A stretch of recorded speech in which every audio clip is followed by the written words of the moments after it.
اچھا یہ بتائیں شفیق صاحب، ترکی کو لے کر کے لوگوں میں بڑی بے چینی ہے کہ ترکی کی فوج کابل میں کیا کر رہی ہے، کیوں موجود ہے، یہ طالبان کے خلاف کیوں ترکی کا کئی مرتبہ بیان بھی طالبان کے خلاف آیا ہے، کیا وجہ ہے اس کی؟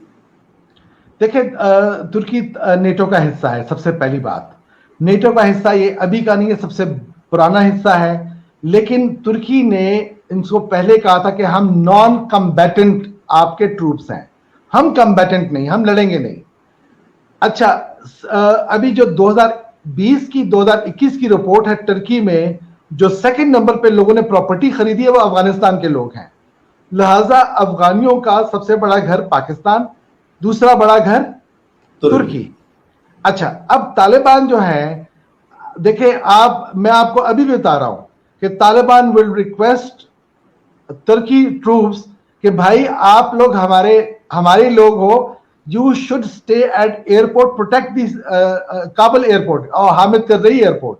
یہ ریکویسٹ کریں گے. مجھے پتا ہے کہ اسٹیٹمنٹ ایشو بھی ہوئی ان کی طرف سے، لیکن 4 دن پہلے ایک خبر آئی، میں بتا دیتا ہوں، وہ ہے CNN ترک پہ انٹرویو ہوا تو یہ بردوان صاحب کا، اور انہوں نے کہا، انڈیکیشن دی کہ we are willing to talk to Taliban leadership.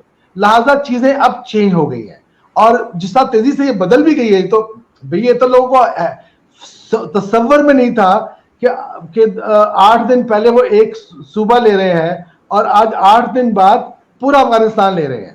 اچھا اور شمس تبریز صاحب آپ ذہن میں رکھیں، چونکہ میں جو پہلا دور تھا طالبان کا اس میں افغانستان گیا ہوا ہوں، ٹھیک ہے.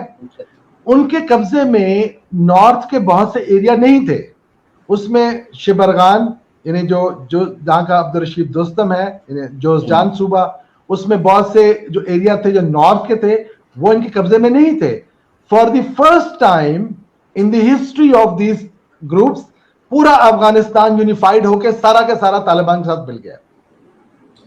اچھا طالبان کی جب اگلی حکومت بن رہی ہے، کس طرح شروع میں آپ نے تھوڑا سا وضاحت کی ہے، ذرا سا میں چاہوں گا اور تفصیل سے بتائیں کہ کیا سسٹم ہوگا، کون لوگ طالبان کی قیادت کریں گے، کن کے ہاتھوں میں پوری قیادت ہوگی، کیسے ان کا سسٹم ہوگا، عالمی لیڈروں سے ان کے تعلقات کس طرح ہوں گے، 1996 میں جو ان کی حکومت بنی تھی اس سے اب کتنا ڈیفرنٹ ہوگا؟ دیکھیں ظاہراً تو ریلیکٹنس دکھائیں گے، ویسٹرن جو کنٹریز ہیں وہ ریلیکٹنس دکھائیں گی ٹو ایکسیپٹ اٹ. لیکن میرا خیال ہے کہ اس دفعہ جو ان کی اسٹریٹجی ہے طالبان کی وہ ڈفرینٹ ہے. لاسٹ ٹائم انہوں نے جو ان کا جو تھا نا، وہ جو اسٹائل آف گورن کرنے کا تھا وہ بہت ہارش تھا، اور اس کی بہت سی ریزن تھی. اس دفعہ دیکھیں جو انہوں نے عام معافی کا اعلان کیا، لیکن ایکسیپٹ، یہ بھی آپ کو بتا دوں کہ ایکسیپٹ کرمنلز. آج بھی آپ شمس تبریز صاحب انہوں نے اناؤنس کیا ہے کہ 3 بندوں کو وہ پھانسی دے رہے ہیں قندھار میں، شاید دے بھی چکے ہوں. جو مجھے قندھار سے رپورٹ آئی وہ تینوں جو تھے وہ ریپسٹ تھے. انہوں نے کنفیس کیا تو وہ زیادہ ٹائم ہی لیتے.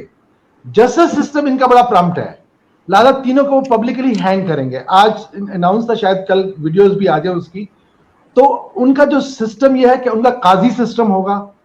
مجھے پتا ہے کہ تقریباً آج سے 2 مہینے پہلے کوئی 73 کے قریب قاضی انہوں نے شریعت کا جو سسٹم تھا اس کی ایجوکیشن مکمل کر لی تھی.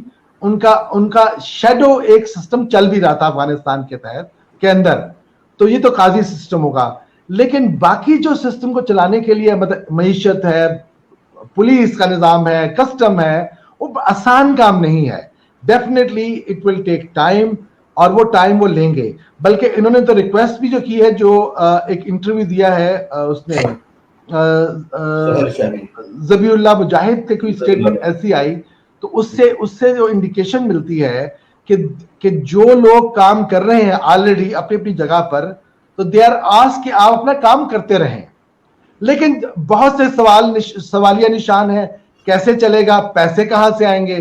اب آپ ذہن میں رکھیں شمس تبریز صاحب، 21 سال میں افغان نیشنل آرمی کی تنخواہ امریکہ دیتا تھا، وہاں سے امریکہ سے آتی تھی، امریکہ سے تنخواہ آتی تھی، ٹھیک ہے. اچھا جو کسٹم ڈیوٹی تھی ہرات کی جو آتی تھی ایران سے، تو اس کو پیسے آتے تھے اسماعیل خان صاحب کو پرسنل، اور وہ کابل نہیں دیتے تھے.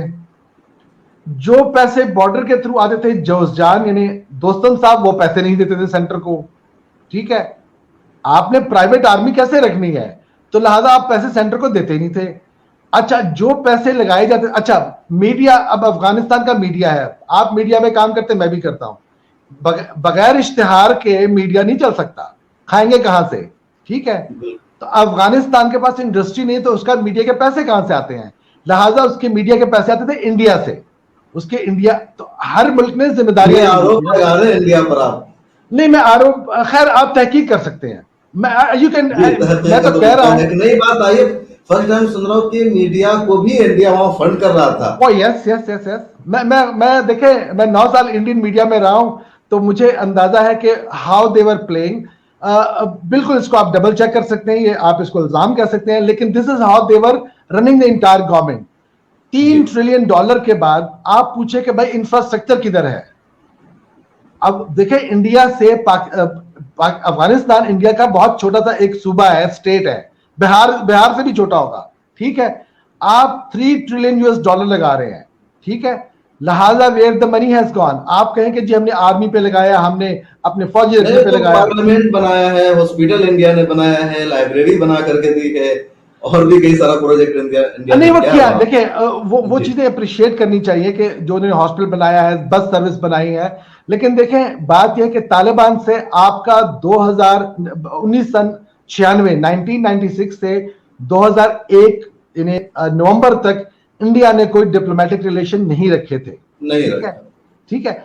अब पता चले कि इंडिया क्या चाहता है। देखिए उसका अभी जो सुहेल शाहीन का इंटरव्यू में देख रहा था, तो बड़ा अच्छा सवाल एनडीटीवी ने किया था, it was a very good question, कि आप इंडिया को दोस्त समझते दुश्मन।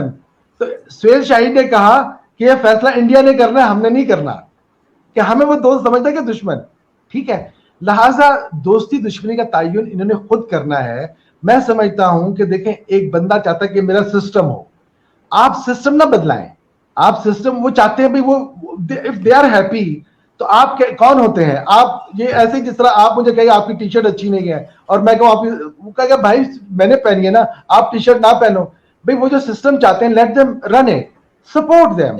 वो बेचारे टूटे फूटे लोग हो गए हैं, गरीब लोग हैं, we need to support them. बिल्कुल। अच्छा, इकोनॉमिक सिस्टम कैसे सुधरेगा अफगानिस्तान का? ये बहुत बड़ा क्वेश्चन है, this is a $1 million question, लेकिन जो मैं समझता हूं कि इसके लिए शायद चाइना जो है वो पहल करेगा, क्योंकि जो मेरी अपनी अंडरस्टैंडिंग है, जहां जहां पर अमेरिका निकला है, वहीं पे चाइना ने उस गैप को फिल किया है इमीडिएटली, और चाइना जो है ना, उसके टेंटिकल्स जो है वो हर जगह पे फैल रहे हैं, वो डेफिनेटली एक एक्सपेंडिंग और बड़ी ताकत। चाइना का क्या मफाद? अगर चाइना अफगानिस्तान में आता है तो फिर यकीनी तौर पर इंडिया भी उसके खिलाफ जाएगा, हो सकता है पाकिस्तान के ताल्लुक और गहरे हो जाए, फिर अमेरिका भी और ज्यादा मुखालफत करेगा। तो आपको लगता है कि चाइना अफगानिस्तान में आएगा पूरे अपने मफाद के लिए? चाइना, देखें सबसे पहले बात तो यह है कि इस रीजन से, तमाम खित्ते से अमेरिका आउट हो गया है, इससे बड़ी क्या कामयाबी हो सकती है, ठीक है। जो उनके जो नेटवर्क्स थे मुख्तलिफ, उससे वो आउट हो गया, डिटेक्ट हो गया, ठीक है। तो आपकी तो ये कामयाबी हो गई। इंडिया नाराज हो खुश हो उससे ताल्लुक नहीं है भाई, वो एक दो मुल्कों का ताल्लुक है, ठीक है। हाँ, मेरी जो अंडरस्टैंडिंग है कि America is going to give bigger role to India, उन्हें रोल देना ही देना है, इसलिए कि पाकिस्तान एक न्यूक्लियर स्टेट है, साथ चाइना है जो इमर्जिंग इकोनॉमी है, ठीक है। तो वो इस खित्ते से आउट होना नहीं चाहता, क्योंकि अभी जो है अमेरिका, नेटो का जो फोकस है, नेटो में स्पेशली आप फ्रांस और यूके समझ जाएं, इनका जो फोकस है वो एशिया पैसिफिक है, कि चाइना को वहां से कंट्रोल, यहां से तो फेल हो गए, अब ये एशिया पैसिफिक के थ्रू आएंगे ना, ठीक है। तो उसमें इंडिया का रोल डेफिनेटली बड़ा इंपॉर्टेंट है, क्रूशियल है, और वो देखा जाए कि इसको कैसे हैंडल करना है।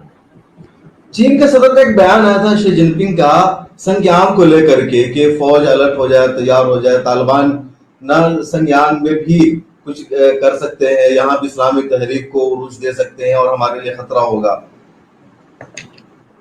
देखिए ये सारा डिपेंड करता है, चूंकि ये अमेरिका और जितने वेस्टर्न पावर हैं वो ऑलरेडी इस इशू को वो उठा रहे हैं, वो उन्होंने उठाया भी हुआ है। इसमें हकीकत भी हो सकती है और नहीं भी हो सकती, क्योंकि अभी मैं वेस्टर्न मीडिया या वेस्टर्न ऑफिशियल की जो चीजें हैं उसको मैं सच और झूठ का मुझे नहीं पता चलता। जब वो एक मुल्क कहता है कि जी वेपन ऑफ मैस डिस्ट्रक्शन है और यहाँ पर न्यूक्लियर वगैरह झूठ बोलता हो, تو اس کی اگر وہ سچ وجہ تو یہ ہے کہ افغانستان کو لے کر کے ویسٹرن میڈیا نے بہت جھوٹ پھیلایا ہے، کتنے لوگ ہجرت کر رہے ہیں، بے گھر ہو گئے ہیں، تباہ ہو گئے ہیں، طالبان کے لوگ مار رہے ہیں، زبردستی شادیاں کر رہے ہیں، ریپ کر رہے ہیں، مطلب جھوٹ کی انتہا پھیلا رکھی ہے ویسٹرن میڈیا نے.